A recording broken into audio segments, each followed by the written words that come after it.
It's Alex Grichuhin again, Director of Pulmonary Rehab with HRN. The weekend's coming up. If you're on the east side, there's a lot of humidity and it might make it a little hard to breathe. If you want to make your breathing just a little bit easier with that, when you take a shower, now mind you, everything I'm going to state is probably not going to be every single, you're going to get an alleviation of current symptoms by a small fraction. Okay, because I'm a pulmonary care practitioner, of course, right? I'm under the Maryland Board of Physicians. But the advice I'm going to give you, try some of them out. But if you don't feel comfortable doing them, don't do them. Stay within your comfort zones. So first off, because it's very humid outside and it's raining and there's a hurricane with all these other weather problems in the East Coast, if you're around the East Coast area and you're suffering with a lot of humidity, do yourself a favor and grab something from like the grocery store. They have the eucalyptus bath salts. Okay, it's eucalyptus or spearmint or peppermint. Either one of those will work. Before taking a shower in the morning, this is to help with the humidity problem. Before taking a shower in the morning or at night, to make breathing a little easier, simply take 2 tablespoons of the bath salt, eucalyptus, spearmint, or peppermint. Any of those 3 will work. And sprinkle that on the shower pan of your floor before you take a shower. So while you take the shower, the moisture will wick through the salt crystals on the shower pan on the floor and vaporize and make it a lot easier for breathing. Another thing to help out with is making sure that in your home, especially with a high humidity, that if it's very humid, it might make it a little tough to breathe.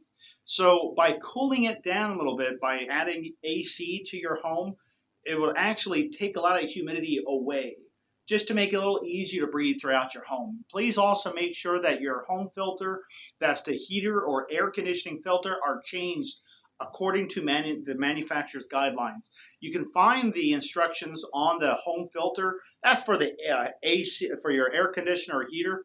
When you pull that filter out, it will actually show, you're very welcome, Rex. It will actually show like a 30-day filter, 60-day, 90-day filter, whatever the instructions are on there, how long it lasts. Just make sure that the filter isn't getting blocked up, because if it does get blocked up, it might cause some black mold buildup, especially with humidity. It might cause some black mold buildup in your ductwork. So just kind of keep that in mind. The other thing too is, if you can also, yes, a good dehumidifier. They are very expensive. That's, but yes, a dehumidifier would work excellent if you can go that route. But if you can't go that route because the expense is very high, then you can easily just do something else too. These suggestions, mind you, they all work, but do what you feel is comfortable for you. I don't want you to step out of your comfort zones now making it comfortable. I don't want you to feel that way. Okay, I'm not going to force anything on you. Today's class session that I had with the class was excellent. We went through stress management. We did some upper body exercise, lower body exercise, and respiratory muscle training. If you're trying to jump into the pulmonary rehab program with us, then I can't wait to see you. But when we start out, we always start very light and work our way up. Our exercise focus is on breathing training, and as long as the breathing, the training with your breathing and breathing exercises, intercostal diaphragmatic muscle strengthening, all that stuff. Once we get that breathing up to a good part, then I start working people out with their lower limbs, like going upstairs, going up, even walking very slowly, going very, just working short distances first, because a lot of people can't go very far at first, right? Because they have a lot of complications. But today's session was actually pretty excellent. I can't wait to see anybody else coming into the program. I can't wait to see you. Anyways, I hope everyone has a great weekend.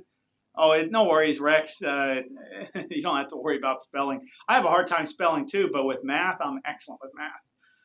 I love physics and physiology and stuff. I don't know why. Microbiology, physics, and mathematics, I love it. Anyways, everybody have a great weekend. If you guys can do me a big favor, actually, I have a little bit of time. I can put this on. It'll be pre-recorded.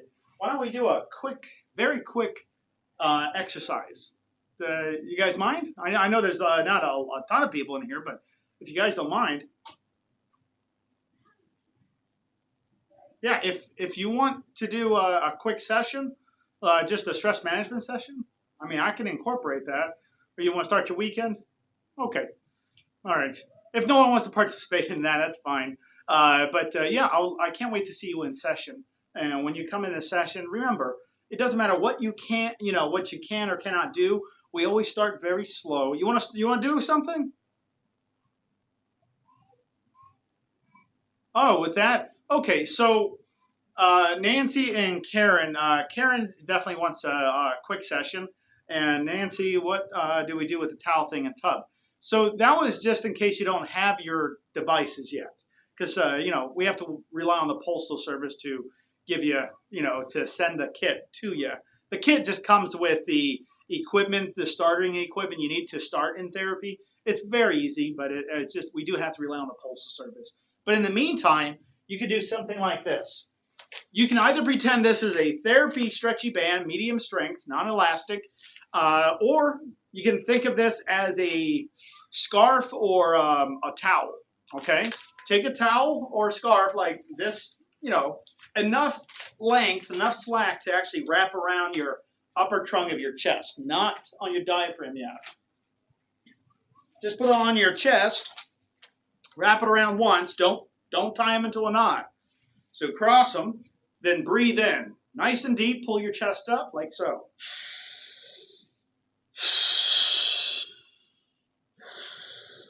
The resistance the band is making, the tension, will create enough strengthening, enough resistance to build up muscle mass for those respiratory muscles so you can breathe in easier.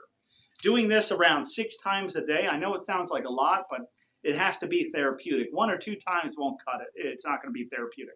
Like if I go into a gym and spend 1 second in a gym and leave, I'm not going to get a workout. I need to spend some more time than that, right? So respiratory muscle training should be done around 6 times a day, 10-minute sessions. Okay, 6 times a day. So, and you don't have to devote a full, like if it's 10 minutes, that's 60 minutes altogether. You don't have to devote one whole session for an hour. Just do 10 minutes in the morning, 10 minutes in the evening, 10 minutes in the afternoon, late afternoon, before you go to bed, and you just did 6 times a day, 10-minute sessions. Okay. If you don't have therapy bands or a towel like that, you can easily just dunk yourself into water in a bathtub. Fill up your tub with comfortable water, nothing super cold or anything.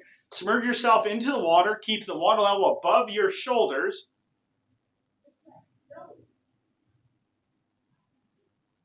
Who's that Facebook user? Called you.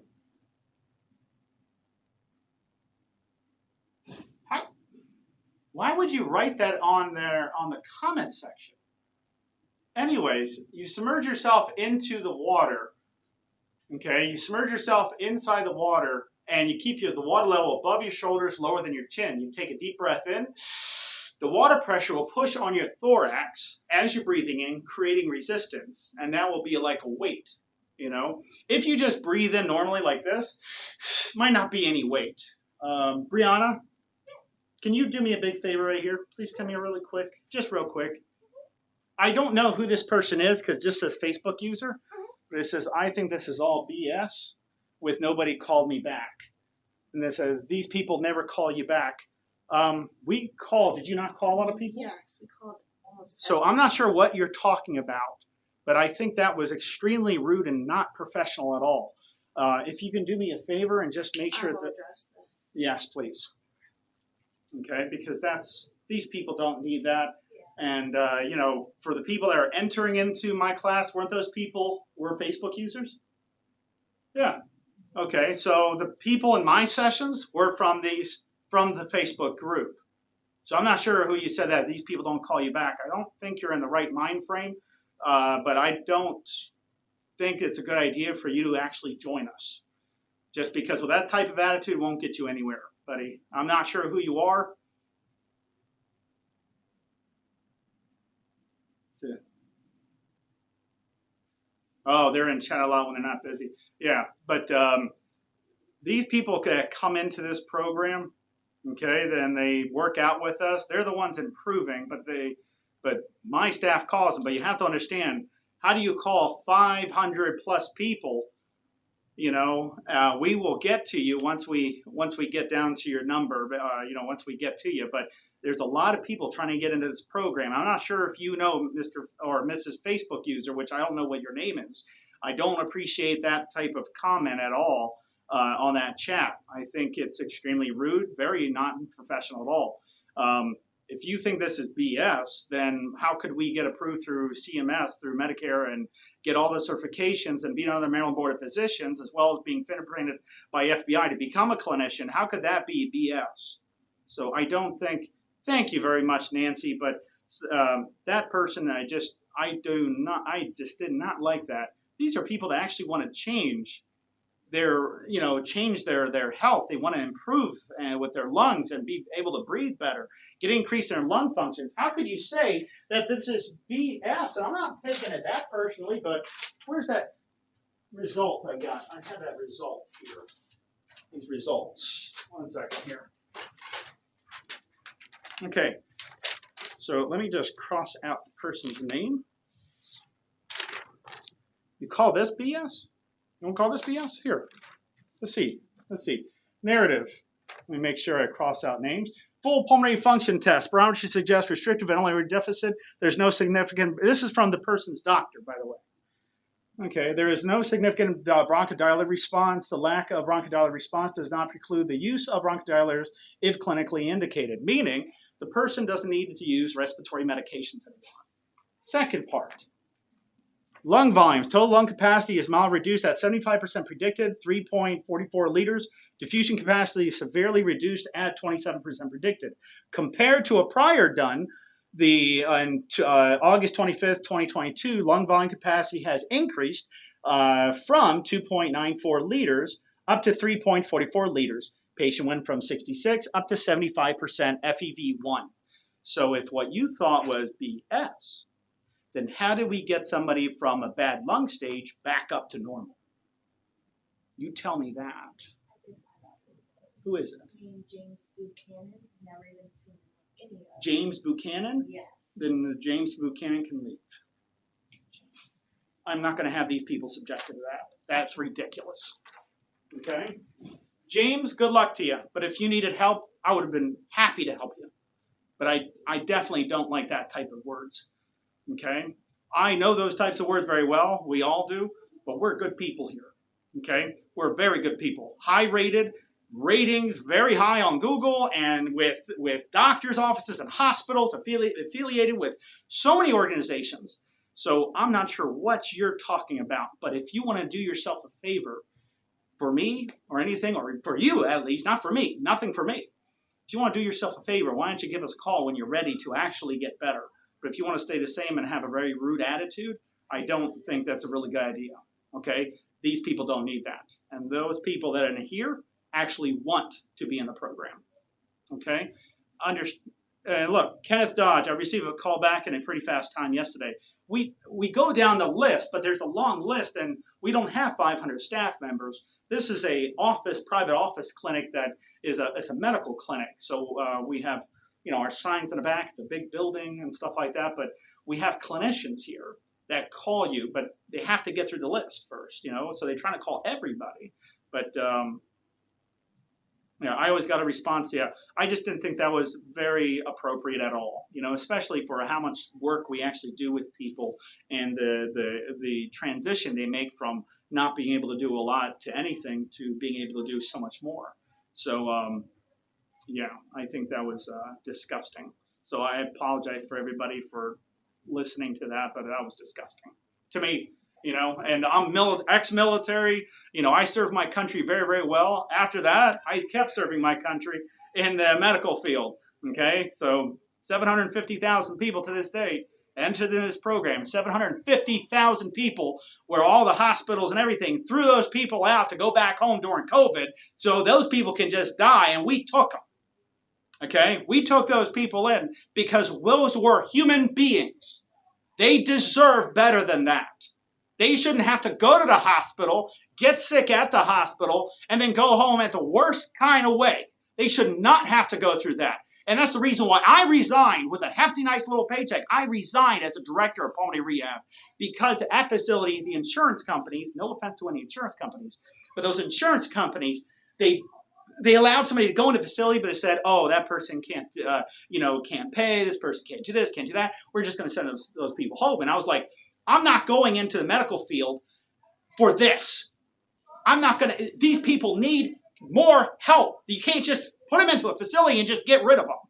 They're people, man. You can't do that. So I resigned. I didn't get paid for 3 years. My family had to struggle through all that, and they stuck by my side. Okay? 3 years. Because this concept was helping so many people. And I said, if it's helping, it's working. It's working. It's working. We're going to make it better, better, better, better. This program beats any other traditional facility in the market today. This is one of the best facilities ever. And I love it. I absolutely bleed for it. I love it because I built it. Okay? I built it. But these people deserve better than that. They shouldn't deserve that hostility and stuff like that. They shouldn't deserve, they go to a doctor and a doctor just neglects them. They shouldn't go to one of, to another clinician and that clinician just doesn't care who that person is. They shouldn't do that. We're clinicians, we're doctors. We should be with those patients. We should be helping them, not letting them suffer every single day. I didn't fight this hard for that. So do not tell me that this is BS. You're in the wrong part of your brain. These people deserve better than that, and they're good people. If you actually got to know any of these people, instead of thinking everybody's bad, there are some really good people out there, and those people deserve better. They're just scared. A lot of people are scared, and sometimes when you're scared, you react angry. But those people are scared. They have no one else. They have no family sometimes. They are left out in the middle of nowhere. So guess what? I'm going to help them. Okay? There's people that are homeless going into my program, and I didn't kick them out. There's people that are homeless living in their car. Remember that? There was like 3 or 4 people that were homeless. They couldn't afford it. I said, no, bring them in. Bring them in. Let's do the therapy. I said, I'll give them a tablet. I'll give them everything they need. I did that. I don't care about the money. It wasn't about the money. I got into this because it helps. It's helping so many people. I got to do this because they need this. We're making such a big difference. Just imagine. Every single day when you were young, you didn't know what you amount to do. You have no idea what you're going to be doing in the future. And now, in the future, now, you are responsible for saving the lives of so many people.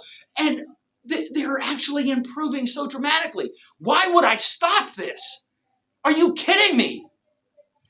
There's so many people over here, really good people. But the thing is that I didn't realize how many people would just remember me by name. And then there was like one person, I remember Deb, and I can't mention last names because of HIPAA regulations, but like Deb, and there was Ben, and there was all these people that were just saying, oh, Alex was the best, Alex is the best. And they always stuck by my side. Do you have any idea what that felt like? I never had anybody. I never had anybody like that. I didn't have family like that. And you guys showed me so much love, and I was like, I need you sometimes more than you need me. I love you guys, but you have no idea what this can do for you. And I wish you can see that. But that person should not be saying stuff like that, because if you just looked and you did your own research and you looked on every single thing, you saw that we were certified.